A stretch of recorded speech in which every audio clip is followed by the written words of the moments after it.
محبت کی انتہا۔ ایک شخص نے خوبصورت لڑکی سے شادی کر لی۔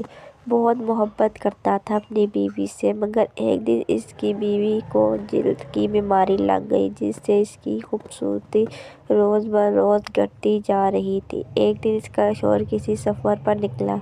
واپس آتے ہوئے اسے حادثہ پیش آیا جس میں اس کی دونوں آنکھیں جاتی رہیں۔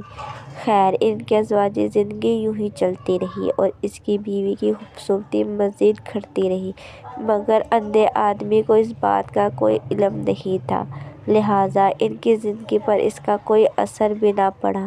دونوں ایک دوسرے کو پہلے کی طرح چاہتے تھے اور ایک دوسرے کا خیال رکھتے رہے۔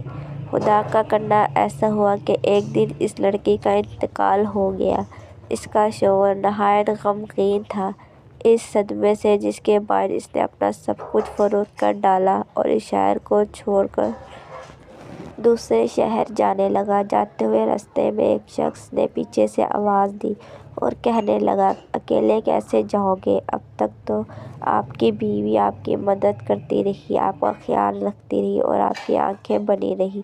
اندھے آدمی نے جواباً کہا، میں اندھا نہیں تھا، مگر اسے ایسا دکھا رہا تھا جیسے میں اندھا ہوں، کیونکہ اگر اسے یہ پتہ ہوتا کہ میں اس کی بدصورتی دیکھ سکتا ہوں تو یہ ساتھ اس کی بیماری سے زیادہ تکلیف دیتی، اس لیے میں نے اندھا ہونے کا ڈرامہ کیا۔ وہ بہت اچھی بیوی تھی، میں بس اسے خوش رکھنا چاہتا تھا۔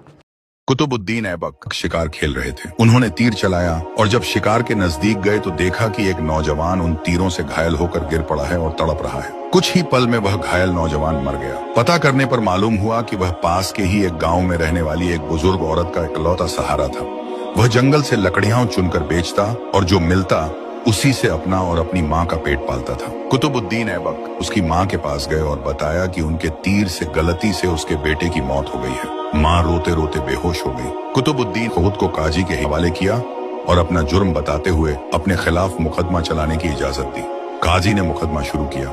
بوڑھی ماں کو عدالت میں بلایا اور کہا، تم جو سزا کہو گی وہی سزا اس مجرم کو دی جائے گی۔ بوڑھی عورت نے کہا، ایسا بادشاہ پھر کہاں ملے گا جو اپنی ہی سلطنت میں اپنے ہی خلاف مقدمہ چلائے، اس غلطی کے لیے جو اس نے جان بوجھ کر نہیں کی۔ آج سے قطب الدین ہی میرا بیٹا ہے اور میں اسے معاف کرتی ہوں۔ قاضی نے قطب الدین ایبک کو بری کیا اور کہا، اگر تم نے عدالت میں ذرا بھی اپنی بادشاہت دکھائی ہوتی تو میں اس بڑھیا کے حوالے نہ کرتا بلکہ خود ہی سخت سزا دیتا۔ اس پر قطب الدین نے اپنی کمر سے خنجر نکال کر قاضی کو دکھاتے ہوئے کہا، اگر تم نے مجھ سے مجرم کی طرح برتاؤ نہ کیا ہوتا اور میری بادشاہت کا خیال کیا ہوتا تو میں تمہیں اسی خنجر سے موت کے گھاٹ اتار دیتا۔